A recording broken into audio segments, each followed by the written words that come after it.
Դուք միշտ ցանկացել եք որդի եւ դուստր ունենալ։ Երազանքն իրականացավ, բայց ձեր երեխաները համառորեն չեն ցանկանում միմյանց հետ հաշվի նստել։ Վհատվել պետք չէ, անգամ նմանօրինակ իրավիճակներից ելք կա։ Մասնագետների կարծիքով երկու երեխաների միջև իդեալական տարբերությունը 3-ից 4 տարին է։ Այդ տարիքում ավագ երեխան այլևս այդքան չունի մայրիկի կարիքն ու վերջինիս ուշադրության պակասը լրացնում է հասարակության հետ շփման միջոցով։ Հաջորդ երեխայի պլանավորումից առաջ անպայման պետք է մեծ երեխային կամ եթե մի քանիսն են բոլորին նախապատրաստել հաջորդ երեխայի ծննդյանը։ Պետք է անպայման ավագ երեխային արդեն սոցիալական շփումները մեծացնել, մանկապարտեզ, նախադպրոցական ուսումնական հաստատություններ եւ այլն, որպեսզի այն ուշադրությունը, որը առանձնացնում են փոքրիկի համար, լինի այն ժամանակ, երբ երեխան մեծը տանը չի։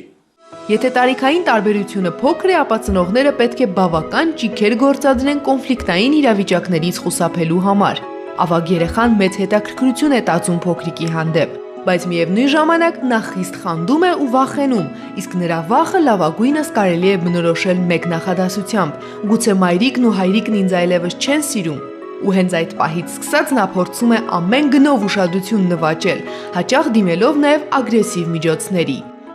Նախապատրաստական փուլը հենց իր մեջ ներառում է նաև այն, որ պետք է երեխային ասել, որ երբ որ ծնվի նոր ալիք, նոր եղբայր կամ քույր, այդ ուշադրության մի մասը սևեռվելու է նրան, որ ինքը միակը չի, ամբողջ ժամանակ չեն կարող տրամադրել։ Գիտակցությանը պետք է որոշակի առումով հասցվի ավագ երեխայի։ Տարաբնույթ մտքերի մեջ չխճճվելու համար խոսենք ավագ ու կրտսեր երեխաների մասին առանձին եւ սկսենք առաջնեկներից։ Ծնողները որպես կանոն նույն սխալն են կրկնում։ Ներշնչում են ավագ երեխային, որ նա պատասխանատու է փոքրիկի համար ու քննադատում են, երբ ավագ երեխան թերանում է իր պարտականությունների մեջ։ Մեծ երեխայի հանդեպ այդօրինակ վերաբերմունքն առաջացնում է կոնֆլիկտային իրավիճակներ, ինչպես երեխաների, այնպես էլ երեխաների ու ծնողների միջև։ Անվիճելի է, ավագ երեխային պետք է խնդրել օգնել ծնողներին փոքրի խնամքի գործում։ Դա ձևավորում է այնպիսի որակներ, ինչպիսին են պատասխանատվությունն ու հուսալիությունը, բայց չափազանցություններից խուսափել է պետք։ Երեխայի առջև բարձր պահանջներ չպետք է դրվեն, այլապես նա կսկսի վախենալ, որ ցանկացած պահի կարող է հիասթափեցնել ծնողներին։ Դա էլ իր հերթին լարում է մտցնում եղբոր եւ քրոջ հարաբերությունների միջև։ Փոքրերի մասին խոսենք։ Եթե ավագ երեխայի հանդեպ ծնողները ծայրահեղ խստություն են դրսևորում, ապա փոքրի հետ հարաբերություններում կատարվում է ճիշտ հակառակը։ Նրան շատ բաներ ներվում են, ավելի քիչ բան են պահանջում նրանից, նրան արդարացնում են որպես հիմք ընդունելով տարիքը։ Պարզից էլ պարզ է, որ ավագ երեխայի աչքից այդ ամենը չի վրիպում, ահա փոքրին չակերտավոր չսիրելու եւս մեկ պատճառ։ Իրավիճակ առաջին։ Ավագ եղբայր, կրտսեր քույր։ Մասնագետները փաստում են, որ այս դուետն ամենակոնֆլիկտայինն է, հատկապես երբ որդին դուրս է գալիս վաղ մանկության տարիքից։ Ավագ եղբայրը իրեն ստանձնում է դաստիարակողի կամ ասենք իդեալականի դերը, եւ հենց այդ դերը ծնողներն էլ տալիս են տղա երեխային, որ այ դու պետքա փոքր քրոջը դաստիարակես, մեծացնես, որը սկսում է իր սկզբունքները թելադրել կրտսեր քրոջը, ինչը նրա համար միգուցե շատ անընդունել եւ անմիտ են։ Մի փոքր էլ երբ որ տարիքը մեծանում է, արդեն հանդես են գալիս երկու ինքնուրույն անհատներ, որոնցից մեկը գալիս արդեն հանդես է գալիս, այսպես ասած, տիրանի կամ ինչ-որ բան պարտադրողի, ինչ-որ սկզբունքներ պարտադրողի դերում, ինչը անհարիր է ցանկացած անհատի համար կլինի դա տղա թե աղջիկ։ Իրավիճակ երկրորդ. ավագ քույր, կրտսեր եղբայր։ Վերցնել այն ամենը, քաղել այն ամենը, ինչը ավելի օգտակար է իր համար կյանքի զարգացման եւ դաստիարակության համար, ավելի լավ է ստացվում աղջիկ երեխաների մոտ, քան տղա երեխաների մոտ։ Այդ առումով լավ կլինի, որպեսզի հենց ծնողների փորձը փոխանցվի առաջնեկին որպես աղջիկ առաջնեկի, որն էլ իր հերթին կարող է ավելի ճիշտ փոխանցել նաեւ հաջորդ սերունդներին։ Նրանց մոտ չի լինի այդ նույն ագրեսիան, երբ լինում է ավագ եղբայր, իսկ կրտսերը քույր։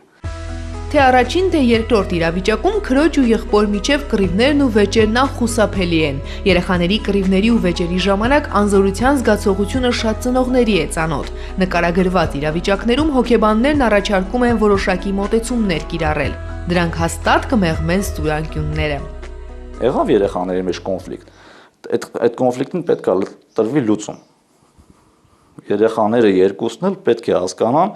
ինչի էր կոնֆլիկտը, եթե անիմաստ էր, ինչի էր անիմաստ, եթե իմաստավորված էր, ինչի էր իմաստավորված եւ այլն դետալային, որտեղ շատ զգայունակ են երեխաները եւ իրենց մոտ այդ պատճառ հետևանքային կապը միշտ թուզում է։ Այսինքն եթե կա կոնֆլիկտ, ինքը պետք է հասկանա այդ կոնֆլիկտը խի էր կամ ինչու ծնողը ասեց այսպեսի լուծում ենք տալի, կամ ինչու թույլ տվեց, որ ինքը իր հույզերն արտահայտի։ Իրավիճակից ելնելով ծնողը պետք է ինքը վերլուծի, թե ինչպեսի մոտեցում տա, որպեսզի երեխան հասկանա ինչու դա արվեց։ Եթե երեխան չհասկացավ, մյուս անգամ նույնը կրկնվելու է միանշանակ։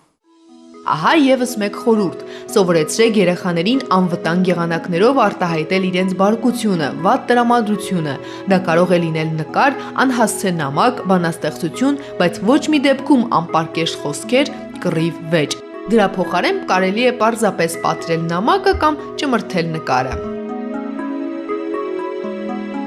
Երեխաների միջև կռիվները պետք է միանգամից կասեցնել, բայց պետք չէ զբաղվել հարաբերություններ պարզելով, ով է մեղավոր, ով է ճիշտ, ով սխալ, պարզապես պետք է մի փոքր ավելի ուշադրության արժանացնել տուժած կողմին։ Միևնույն ժամանակ չի կարելի թույլ տալ, որ երեխաները հստակ դերեր ստանձնեն։ Այդպես հաճախ է լինում։ Մի երեխան միշտ նեղացնողի, ճնշողի դերում է, իսկ մյուսը ճնշվողի։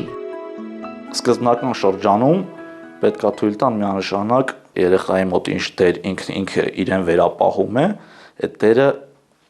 այդպես էլ գնա, բայց եթե ինքը լիդերը կամ միգուցե ասենք, նու որոշ տիրապետման կամ ասենք լիդերության բաները հանդես գալիս իր մոտ, ոչ թե դա հանդես կա միայն մնացած եղբայրների կամ մնացած երեխաների նկատմամբ, այլ ինքը թող լինի լիդեր խաղում, ինքը թող լինի լիդեր ոսման մեջ եւ այլն։ Երբ որ ուղղորդեն այդ կողմ, արդեն այդ նույն կոնֆլիկտները շատ ավելի քչանան, նույնիսկ կարող են նաեւ վերանալ։